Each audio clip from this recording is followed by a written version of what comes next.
graça e a paz de Jesus Cristo, com muita alegria, estou hoje aqui, em presença dos nossos pastores. Peço para a Joyce preparar, que eu vou fazer uma introdução aqui, depois a senhora vai me ajudar, porque nós somos vai ler um resuminho, para depois entrar então no versículo que nós vamos estar aplicando, estar fazendo a reflexão nessa noite. Tá? O pessoal riu muito porque você vai ver que ele está gravado e é um tal de vem, né? Mas graças a Deus nós estamos vindo para adorar o Senhor, né? E aí eu lembrei, acho que foi no ano passado, a respeito daquele vem para a fila, né? Aí o pastor Léo falou, vem para a fila, que fila é essa? Depois da Filadélfia, né? Aí eu lembrei também da questão, vem para Jesus, não tem nada melhor do que vem para Jesus, né? E este mês nós estamos trabalhando então com esse tema, de anunciar. Eu gosto tanto da Filadélfia, meus irmãos, porque ela é bem contextualizada. O pessoal vai para a rua, e nós estamos chamando também o pessoal, né? Vem para a rua, vem proclamar, né? Vem anunciar, venha levar, vem conosco levar essa palavra àqueles que estão sem esperança. E hoje então nós vamos trabalhar um pouquinho em cima desse pensamento. Vem para a rua, né? A missão de anunciar, ou seja, transformando a cidade por meio da proclamação, por meio do querigma, né? Querigma é aquela palavrinha grega que é usada no Novo Testamento e que o significado nada mais é do que mensagem, pregação, anúncio, proclamação. E é isso que nós vamos estar meditando hoje. Então o nosso foco hoje é a proclamação, ou seja, o anúncio do Evangelho. Então a palavra proclamar, no latim, ela tem esse pensamento também, anunciar em público, em alta voz, né? Aclamar, publicar. Eu gostaria de chamar a nossa atenção nesse sentido, né? É esse o nosso pensamento. O pensamento da igreja é esse. Ela proclama, né? Ela proclama o Evangelho que é o próprio Cristo. Uma clama, né, pró-Cristo. Então nós temos que gravar essa questão, esse pensamento. Nós somos a favor, somos pró-Cristo. Vamos gravar bem. Por ele nós clamamos, anunciamos em alta voz, anunciamos, né, de pessoa para pessoa, mas nós anunciamos também aonde nós andamos, aonde nós percorremos. Então nós tornamos público aquilo que chegou a nós. Então os filhos do Senhor proclamam. E aqui o próprio salmista, no Salmo de número 92, ele traz uma referência em cima desse proclamar. E muitas vezes a gente acha, né, que quem tem que proclamar é aquela idade, né, de repente de adolescente até adulto e para aí. Mas o salmista ele deixa bem claro que não tem faixa etária, todos proclamam. Uma vez eu estava com uma dor de cabeça, né? Eu fui lá atrás, tinha uma mãe com a criança no colo e eu comentei que estava com dor de cabeça, e aquela criança no colo da mãe veio e pôs a mão na minha cabeça. Eu fechei os olhos, ela orou e a dor de cabeça sumiu, né? Graças a Deus por isso. Então a própria criança, né, ela proclama. E o salmista diz que o justo florescerá como a palmeira, crescerá como o cedro do Líbano, plantados na casa do Senhor. Então a gente vê aqui no versículo 14 desse salmo, olha, na velhice darão ainda frutos. Então não são, né, só aqueles de meia idade, mas desde a criança até o adulto, até aquele que já está na melhor idade, na terceira idade, ele tem essa responsabilidade de estar proclamando. Então ninguém fica fora, todos são responsáveis, né, para proclamar. O Salmo 111, o próprio Deus, né, começa a proclamar. Leia o Salmo 111, nós vamos ver Deus proclamando ali, falando da grandeza de tudo que Ele fez. A missão de Cristo passa por esse querigma, né? A gente vê aqui que o próprio Cristo, e aí nós vamos entrar em Lucas, né? Que o próprio Cristo, lá em Lucas tem essa narrativa. O próprio Cristo ele chega e ele expõe, né, diante de toda aquela oposição, que ele tem que proclamar. E ele faz então aquela declaração, né, que o Espírito do Senhor está sobre mim, pelo que me ungiu para evangelizar os pobres, enviou-me para proclamar libertação aos cativos, restauração de vista aos cegos, para pôr em liberdade os oprimidos e apregoar o ano aceitável do Senhor. O profeta Isaías tinha feito, né, tinha trazido essa profecia. Não vamos ler porque vai repetir, é a mesma declaração. O profeta faz a profecia e no Novo Testamento aqui tem a conclusão, né, o completar. O próprio Jesus na sinagoga ali fazendo essa declaração. Então a missão de Jesus, a missão dos discípulos, a missão da comunidade, né, primitiva, é modelada a partir da missão de Cristo. E a nossa missão então é dar continuidade e realizar a missão de Deus. Gostaria de chamar a sua atenção, a nossa atenção para essa integridade da missão, né? A igreja primitiva nos traz como modelo esse viver. E graças a Deus nós também estamos caminhando nesse pensamento. Eles saíram de casa em casa, antes, é claro, no templo, depois de casa em casa. Eles não deixaram de ensinar, né, de proclamar que Jesus é o Cristo. E esse é o nosso pensamento também, tem que ser o nosso pensamento, né? O discípulo de Cristo faz isso, ele proclama, como uma resposta de amor a Deus que proclamou, né, a nós por meio do seu Filho. E aí eu gosto muito de ver o apóstolo Paulo, quando ele começa a trabalhar nesse pensamento, e a gente vai vendo que a princípio parece que é algo meio espontâneo, depois parece que é obrigação, mas a gente vê que ele nada mais está fazendo o que fizeram para ele. O apóstolo Paulo leva, né, proclama a salvação porque alguém proclamou para ele. Ele tem dívida, nós temos dívidas também. Dia feliz, né? Será se esse dia feliz que cantamos é só para nós? Claro que não. Será se só a nossa história tem que ser mudada? Claro que não, né? A história dos outros também. Mas nós vamos trabalhar um pouquinho em Lucas e nós vamos ver essa questão perigosa da gente receber essas boas novas e guardar só para nós, dentro dessas quatro paredes, dentro de repente do nosso lar, ou só da nossa vida, né? Às vezes mesmo no lar, né? Tem pessoas que pensam só nela. Então Paulo, ele ainda entende que esse dever é um dever sacerdotal, como aquele que oferece sua vida para que outros se tornem uma oferta aceitável ao Senhor. Esse ponto também é muito importante. Lembro uma vez um pastor desta igreja mesmo, nós numa reunião, e ele falou a respeito do sacerdócio. Nem todos os cristãos têm um sacerdócio. E ele começou a fazer a exposição. Muitos discípulos caminham bem, proclamam bem, enquanto não tem oposição. Enquanto não tem ninguém contra, enquanto está fazendo a vontade dele.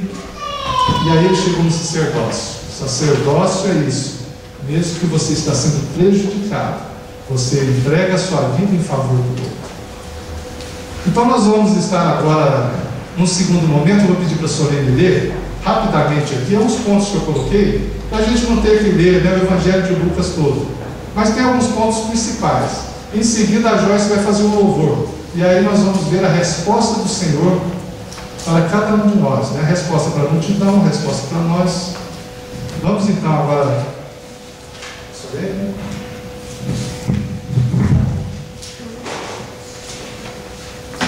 Vou resumir então. Em Mateus 24, 14, Jesus deixou claro que este Evangelho do Reino será pregado, proclamado em todo o mundo, como testemunho a todas as nações, e então virá o fim. Jesus é nosso modelo de missão proclamadora para a cidade. Seu modelo é pedagógico. ele primeiro fazia, para depois pedir aos seus discípulos que os fizessem. Jesus irá iniciar seu ministério público, que necessariamente passará pelas cidades e regiões de seu tempo. Passou por Galiléia, Samaria, Judéia e Jerusalém.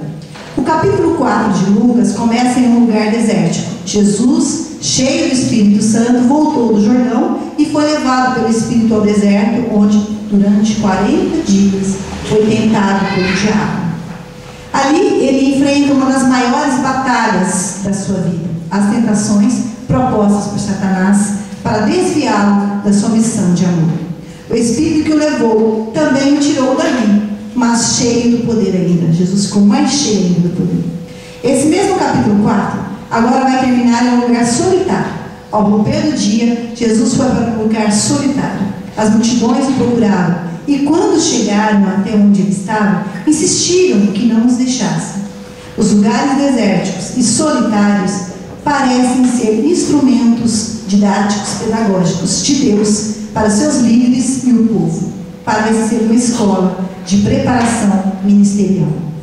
O dia nem quase havia rompido e um bando de gente estava em busca de Jesus. As multidões o procuravam e, tendo-o achado, insistiram que não as deixassem.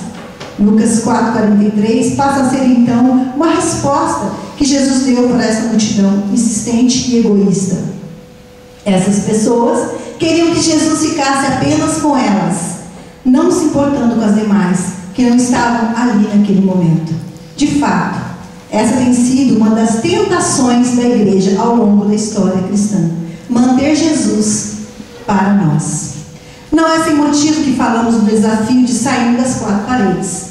É a tentação de privatizar aquele que é público, de manter confinado aquele que é o Senhor, de tornar meu aquele que também é do outro. Porém, essa multidão, como também a igreja, ao fazer isso, ignora que os outros são tão necessários como nós éramos. E ao querer confinar Jesus, deturpam a missão dele e, consequentemente, a nossa. É nesse contexto que Jesus responde às multidões. Jesus responde: é necessário que eu pregue, anuncie o Evangelho, as boas novas do reino de Deus, também às outras cidades, pois para isso é que fui enviado. E continuava pregando, anunciando. Joyce, então vamos louvar? Cumprimento as irmãos na paz de Deus, amém? Que o Senhor possa sondar os nossos corações nessa noite e ver que há em nós, que nós possamos ser usados assim como o Senhor quer, amém? Que nós possamos estar dispostos a isso, a ser usados pelo Senhor.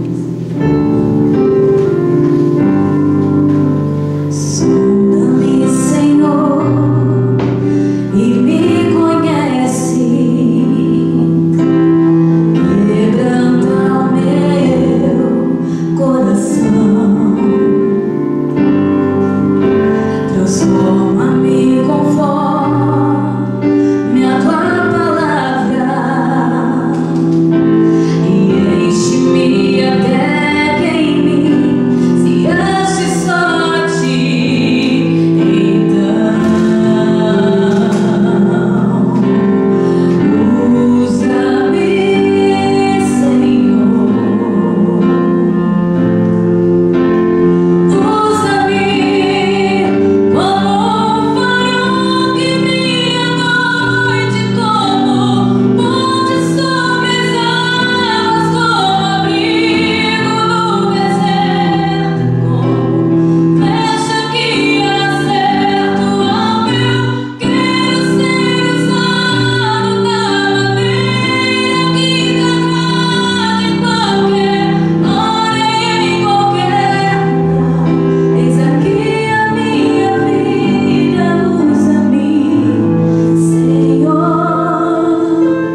eu gosto muito dessa música. Uma vez eu procurando para pegar a letra direito, onde canta, não grave, eu procurando, usa-me, esqueci que a gente tem que ser trabalhado para depois ser usado, né? E não é só usa-me, a própria letra, o nome, né, o título é Sonda-me, né? Sonda-me, e nós queremos ser usados, né? Mas que Deus esteja então nos ajudando, trabalhando em nossa vida para sermos usados. Esse mês temos trabalhado com esse tema, né? E no domingo retrasado nós tivemos aqui aquele pensamento também, né? De estar transbordando, estando na plenitude do Espírito Santo, né? Para poder anunciar, né? Cheios do Espírito Santo para poder anunciar. Domingo passado tivemos aquele pensamento, onde você está, né? Ser usado onde você está. E hoje nós vamos ver, então, convido os irmãos a abrirem Lucas, o Evangelho de Lucas, capítulo 4. E nós vamos então analisar um pouquinho dessa resposta de Jesus, olhar com mais cuidado essa resposta de Jesus para esse pensamento, né? Para essa multidão. Quem sabe nós estamos também com esse mesmo pensamento. A Solene deu para nós mais ou menos um resumo aí, a questão de Jesus, e depois a palavra fala que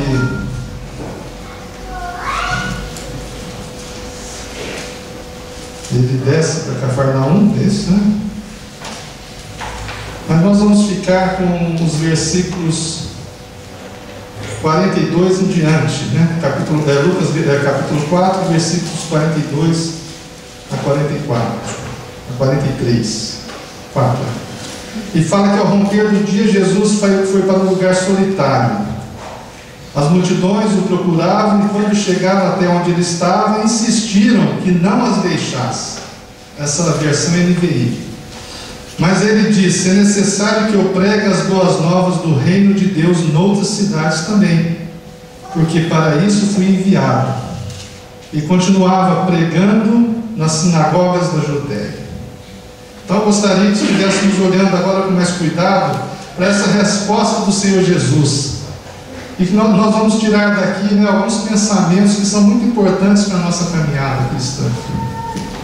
Aqui, em primeiro momento, eu gostaria de chamar a sua atenção, a minha atenção, para a questão da importância, né, que Deus dá a respeito desse necessário que ele fala, nesse versículo 43, né? É necessário. E aqui nós cremos, nós sabemos que Jesus saía pregando, saía anunciando. Mateus fala a respeito, né, de Jesus em Campinas, na 13 de maio, vendo aquele povo correndo de um lado para o outro, é mais ou menos aquilo lá, né? Todo mundo desorientado. Eu gosto muito da 13 de maio. Quando eu cheguei em Campinas, fiquei abismado com aquilo lá, né? Aqui é 13, né? Aquele povo. E eu cheguei desempregado, falei: aqui eu arrumo emprego. Tanta gente, tanta coisa, falei: aqui é bom, né? Aqui vai arrumar emprego. E Jesus olha tantas necessidades, e eles como ovelhas sem pastor. Então a gente vê ali tantas necessidades, e eles, essas pessoas, como ovelhas sem pastor. Então eu gostaria de chamar a sua atenção, a minha atenção, em primeiro momento, sobre essa leitura que nós fazemos da cidade. Nós estamos falando sobre cidade, né? Vamos para a rua para proclamar esse Jesus. Então a nossa visão da cidade normalmente, né, é pessimista, né? A gente vai à cidade, quando fala de cidade, a gente só vê problemas. Primeiro, para ir à cidade, a gente já fica preocupado, né? Questão de roubo, o trânsito. Campinas, então, muitas vezes o pessoal quer ir mais para shopping por isso. E às vezes, quando você tem que ir na cidade mesmo, você até estranha. Você vê como ficou diferente a cidade. Então, muitas vezes a nossa visão da cidade normalmente é pessimista e negativa, né? Olhamos e às vezes nós enxergamos aqui um centro de maldade, né? Muitas vezes em caminhos a gente vê tanta sujeira, vê drogas, né? roubo, o tráfego ali, a poluição e a impessoalidade. Tanta gente que cada um cuidando da sua vida. Então nós somos ensinados e nós aprendemos, né, bem essa lição de repente nos isolar desses problemas, dessas necessidades.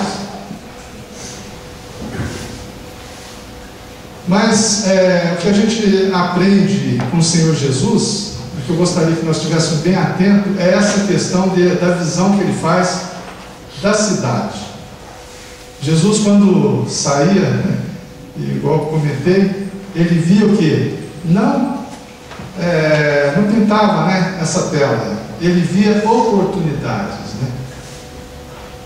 Se Jesus se não tivesse necessidade, não haveria, se não houvesse necessidade, não haveria necessidade de Jesus, não é verdade? Então, chama a atenção sua e minha para esta questão desse nosso olhar, porque a visão que temos da cidade, ela então determinará a nossa relação com ela, tá?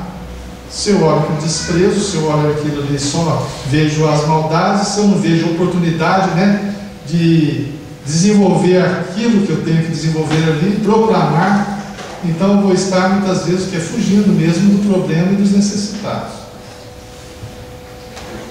Só que eu gostaria, né, de, não é heresia, mas pegar o versículo de João 3,16 e tirar ali, trocar um pouquinho a humanidade pela cidade, né? Porque Deus amou a cidade de tal maneira que enviou seu Filho, né, para que todos fossem salvos. Então, muitas vezes a gente recita de cor esse versículo, João 3,16,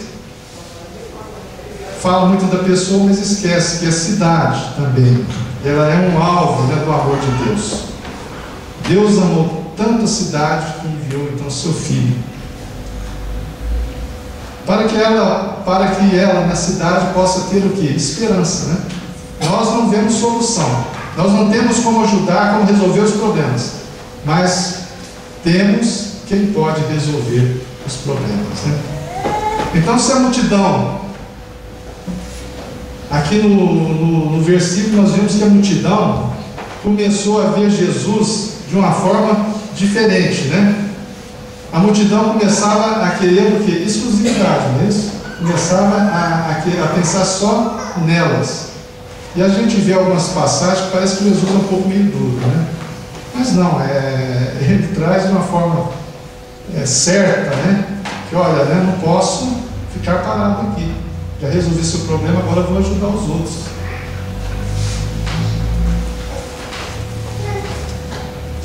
Aqui tem um pensamento, né, que eu escrevi, que vai trabalhar um pouquinho em cima dessa questão de exclusividade que nós temos de Jesus. Então Aristóteles ele fala o seguinte, ele vai falar sobre egoísmo, né? O egoísmo não é amor por nós próprios, mas uma desvairada paixão por nós próprios. Então o egoísmo não é amar a si mesmo, mas é uma desvairada paixão, né? Questão de definição dele como o que é egoísmo. E tem um outro aqui, um francês, já não sei, não dá para pronunciar aqui. Ele diz que o egoísmo nada mais é do que o meio de a tudo converter em utilidade exclusiva. E aí eu chamo a sua atenção, a minha atenção, quando nós vamos à cidade, será que nós temos feito uma leitura das necessidades?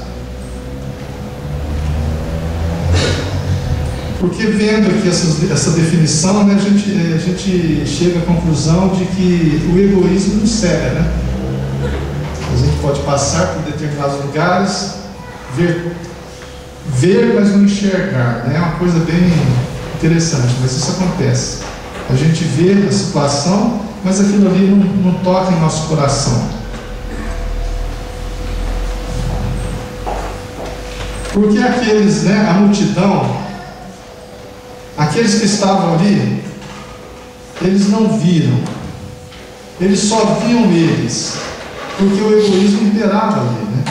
Eles já estavam com as suas necessidades sendo supridas, mas eles queriam Jesus exclusivo para eles. Então que Deus esteja nos ajudando, né?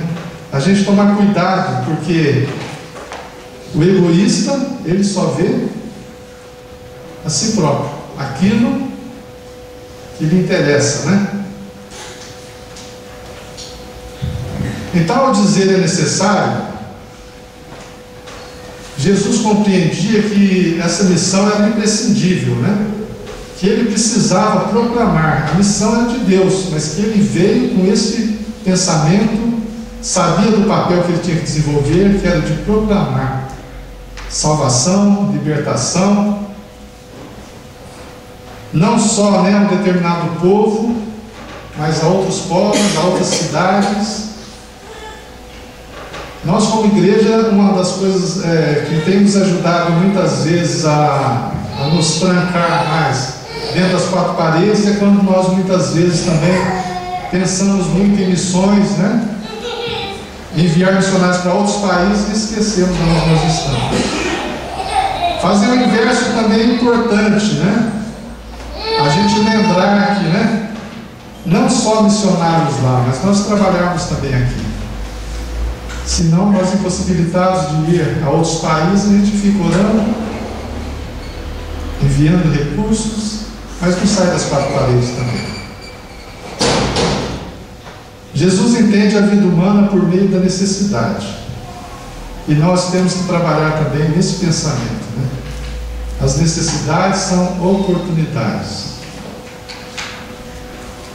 Quando olhamos para as nossas cidades, o que mais vemos são necessidades. Necessidade de pobres, famintos. Interessante que eu estava pensando, existem outras necessidades que não são bem necessidades, né? Mas existem muitas pessoas sofrendo também, né?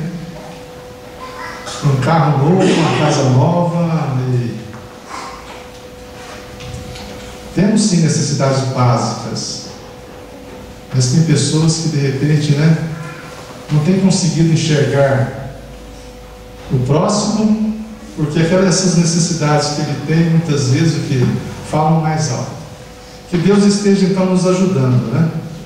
A gente buscar a não só ver a necessidade nossa ao nosso redor, mas ver também daqueles que estão longe.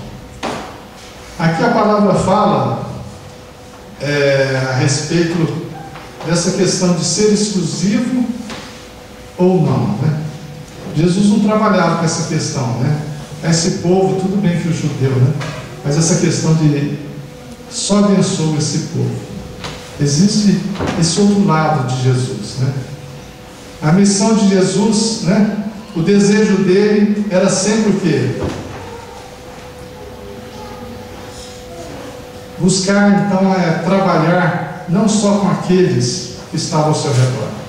Nós vemos muitas vezes até uma crítica, né? Jesus chamava a atenção a respeito, né, ele pregava para os seus ali e parece que não tinha muito valor, né? Isso também acontece em nossos dias. Muitas vezes, né, nós pregamos, mas aqueles que são de casa, muitas vezes, aqueles que estão mais próximos, muitas vezes não dão muito valor. Jesus passou por isso. Mas eu gostaria de me ater também à questão desse agente, né? Existe sim uma necessidade, mas existe um agente ali que, aqui nesse caso, é a pessoa de Jesus, né? E hoje somos nós. Existe então esse agente, essa necessidade da cidade, das pessoas, só pode ser supridas por agentes de quem? De Deus, né? E esse agente hoje somos nós. Então vamos estar lembrando que só existem missionários porque existem necessidades. Qual seria então qual seria o sentido de existir missionários se não houvesse necessidade, né? Não haveria. Então missão, isso aí a gente aprende muito no seminário, né? É sempre resposta, né, a necessidades. Ela surge de resposta a necessidades. Eu fico até pensando, né? Muitas vezes a dificuldade, como eu vi uma igreja falar, que estava fechando alguns templos, né, na América, na América do Norte, porque aquele negócio que eles precisam, mas não sabem que precisam. Tem tanto dinheiro, né? E acham que não precisam. Como aquela parábola lá, olhando o celeiro e tem toda a fartura. E tinha uma igreja que eu vi que tinha uma igreja que estava fechando alguns templos lá, não estava conseguindo evangelizar, não conseguia mostrar para eles a necessidade que eles tinham, que é a maior necessidade, né, que é da salvação. Por isso muitas igrejas já se perderam na caminhada e perderam o foco missionário, porque são igrejas voltadas para elas mesmas. Vocês já viram isso? Acontece, tem igrejas que são voltadas para elas mesmas, e está bom assim, né? Conseguem pagar seus compromissos, conseguem pagar lá, os salários, então está tudo bem. Deixa eu ver aqui, me perdi aqui. Jesus se percebe como um agente de Deus, é necessário que ele fala. E aí nós temos então dois tipos de cristãos: os que percebem a necessidade dos outros, aqui representado os que não percebem, né, pelas multidões, e aqueles que percebem, representados por Jesus. Eu gostaria que nós estivéssemos questionando isso, né? Será que eu tenho seguido o modelo, né, o exemplo, né, de Jesus ou da multidão? Não é para responder, é cada um pensando assim. Mateus 9,35 fala: e percorria Jesus todas as cidades e povoados, ensinando nas sinagogas, pregando o evangelho do reino e curando toda sorte de doenças e enfermidades. Vendo ele as multidões, compadeceu-se delas, porque estavam aflitas e exaustas como ovelhas que não têm pastor.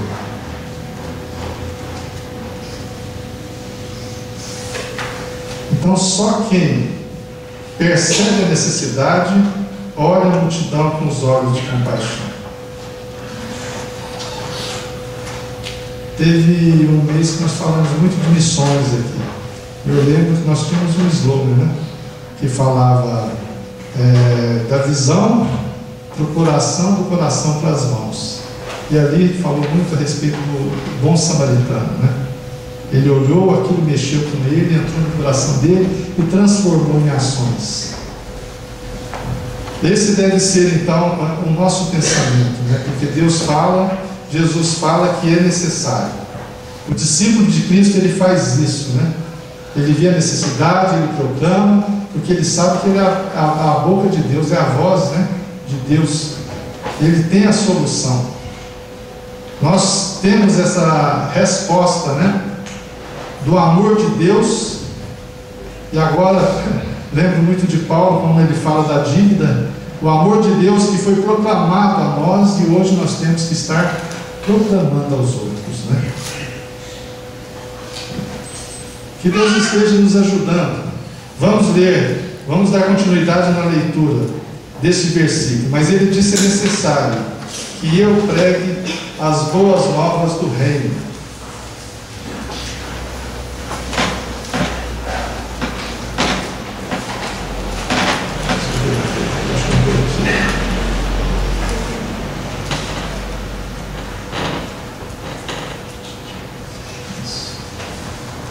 Eu gostaria de que nós estivéssemos agora, nesse instante, fazendo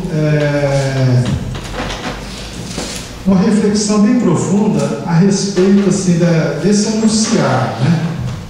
Nós recebemos, porque pessoas não se omitiram.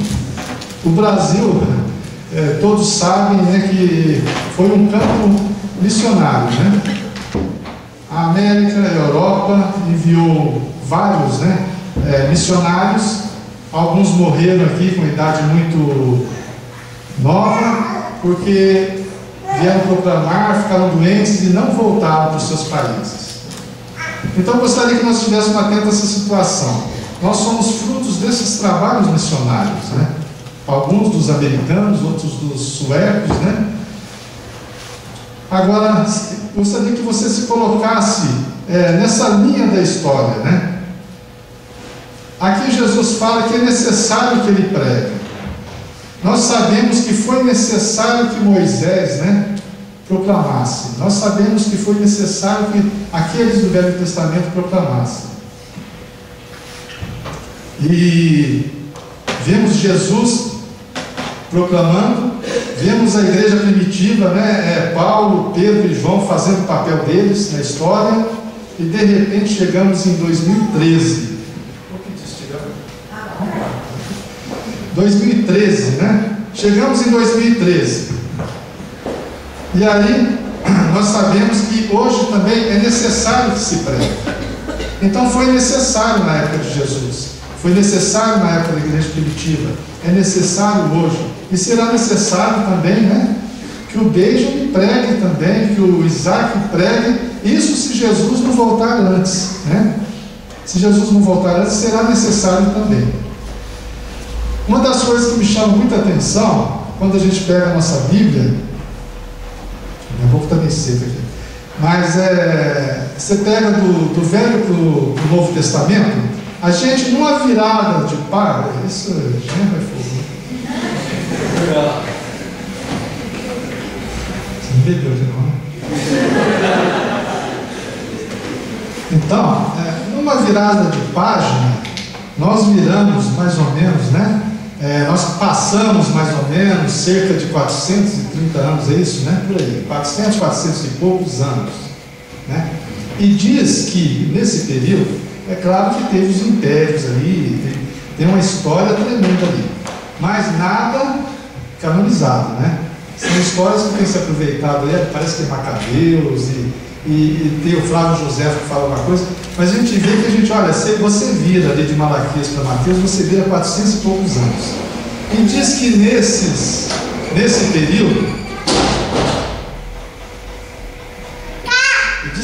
período, então, houve um silêncio profético, né? Encerrou-se o cânon, apesar da caminhada, né? Ali do povo de Israel, tudo, mas houve um silêncio. E aí eu estava pensando esses dias, né? Será se o nosso período aqui de 2013, vamos falar agora, né? Será também esse silêncio profético, né? É claro que não vamos trazer profecias novas, coisas, né? Ou se Deus falar uma coisa aí, não vamos analisar se Deus falou mesmo. Mas e essa que está aqui, né? Será se nós... Eu estava comentando isso lá no aeroporto, né? No nosso grupo lá.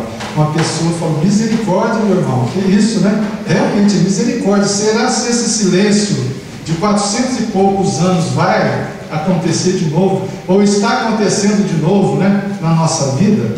Será se o nosso papel na história, né, de 2013 agora é esse silêncio, né, profético? Então é algo para a gente considerar. A igreja é missionária quando todos se percebem como agente da missão. Então nós temos que ter isso em mente. Será que nós nos percebemos como agente dessa missão? A igreja se torna às vezes infiel a partir do momento que nós omitimos essa questão.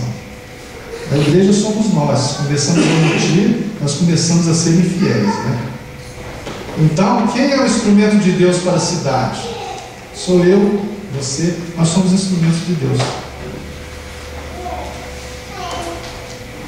E qual a finalidade, né? O porquê disso? Jesus continua falando, porque para isso eu fui enviado. Então temos que ter atenção nesse sentido, né? Graças a Deus a minha história mudou. Dia feliz aquele que eu aceitei, nós cantamos, né? Mas por quê? Porque aqueles que vieram antes de mim proclamaram, trouxeram essas boas novas de salvação, foram sérios com o Evangelho, né? Aqui na continuidade ele fala ainda, né? É necessário que eu pregue as boas novas do reino de Deus, noutras cidades também, porque para isso fui enviado. Então eu dou graças a Deus por isso, porque outros vieram e pregaram, anunciaram, e mais, boas novas de salvação. Nós vemos hoje o nosso contexto, né? Claro que muitos querem agradar.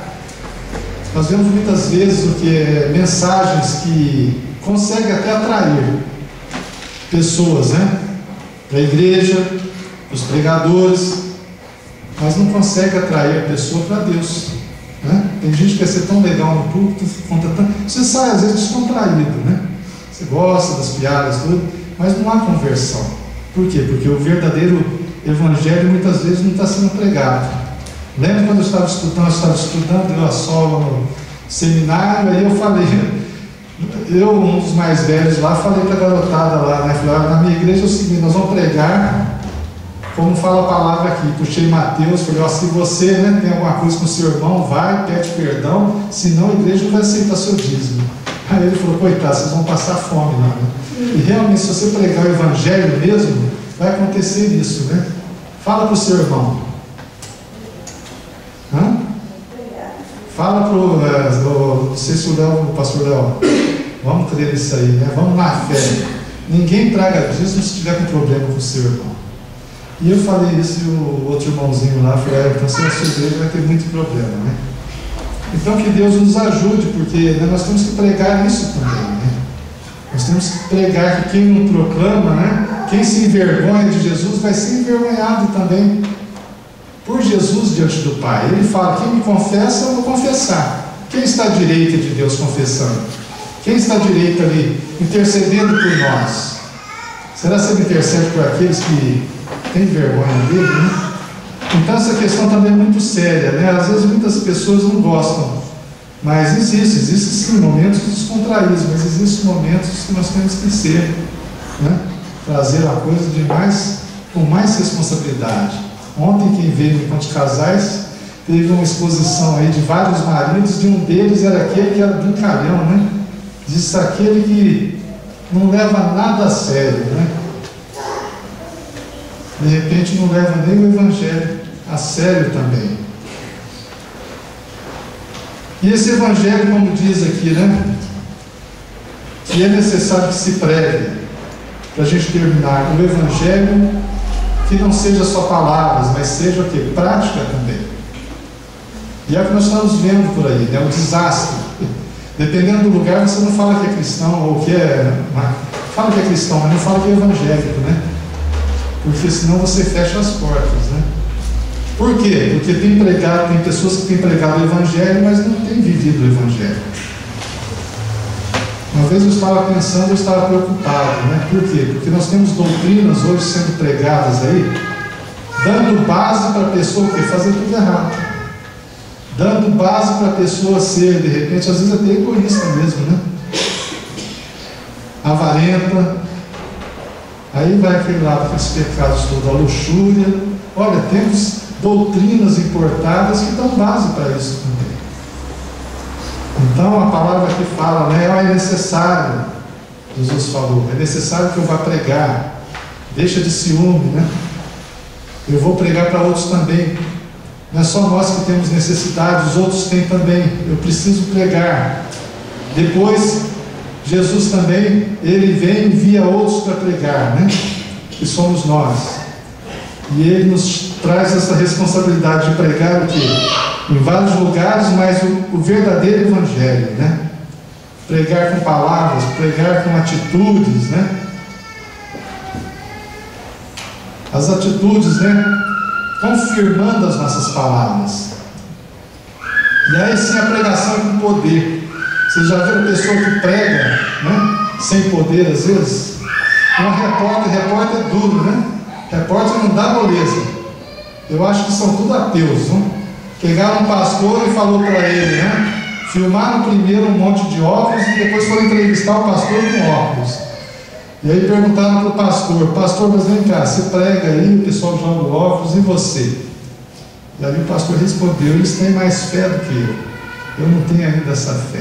Olha que coisa terrível, né? Mas a palavra fala que Jesus pregava e ele exige que nós preguemos com poder e com autoridade, né?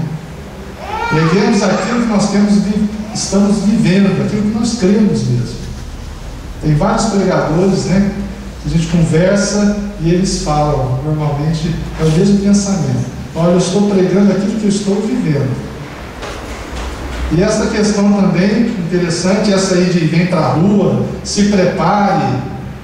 Graças a Deus, Deus tem começado a trabalhar mais em minha vida nesse sentido. Tem incomodado, né? Tem um domingo que nós vemos aqui, né? Nos colocando naquele lugar de Jesus ali. Não para morrer, é claro, né? Mas para dar continuidade no Evangelho que Deus deu. O Espírito do Senhor está sobre mim, né? Então, quer dizer, sobre Ele, sobre nós também, né? Todos aqueles que já confessaram o Senhor Jesus já têm o Espírito dele. Buscar ser cheio para proclamar. Então que Deus esteja nos ajudando. Nós vamos ter mais uma participação da Joyce, da irmã Joyce, e nós vamos estar orando nesse sentido, né? Não queremos omitir, não queremos olhar, ver, mas ser indiferente, né? Imagina se Jesus fizesse isso conosco. Vamos buscar esta questão de não ser, de repente, uma pessoa egoísta, né? Não é bom ter tido esse dia feliz na nossa vida? O que você acha desse dia feliz? Hoje foi aqui, né, uma ilustração para nós muito boa, né? O testemunho do irmão João. Olha só, né? O dia feliz. Nós tivemos esse dia feliz. Nossa história mudou. Eu comento muito, eu era uma pessoa muito insegura. Depois que eu aceitei Jesus, né? Melhorou muita coisa, mudou, né? Imagina viver inseguro num contexto desse, onde tanta doença, né? Onde tantas necessidades. Então que Deus esteja nos ajudando, né? A gente desempenhar o nosso papel da melhor forma possível, né? Hoje ainda nós estamos num país que não se morre, né? Não estão matando, né, para pregar o Evangelho, mas teve pessoas que foram mortas para trazer o Evangelho para nós aqui. Então a Joyce vai estar louvando.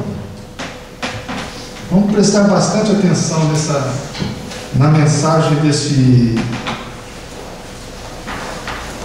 louvor. E depois eu vou pedir então para o pastor Léo estar orando conosco, né? E hoje nós estamos encerrando esse mês, orando para que Deus esteja cada vez mais, né, acendendo essa chama, né, dessa gratidão a Deus, que fomos alcançados e agora somos instrumentos para alcançar os outros. Que Deus esteja nos abençoando.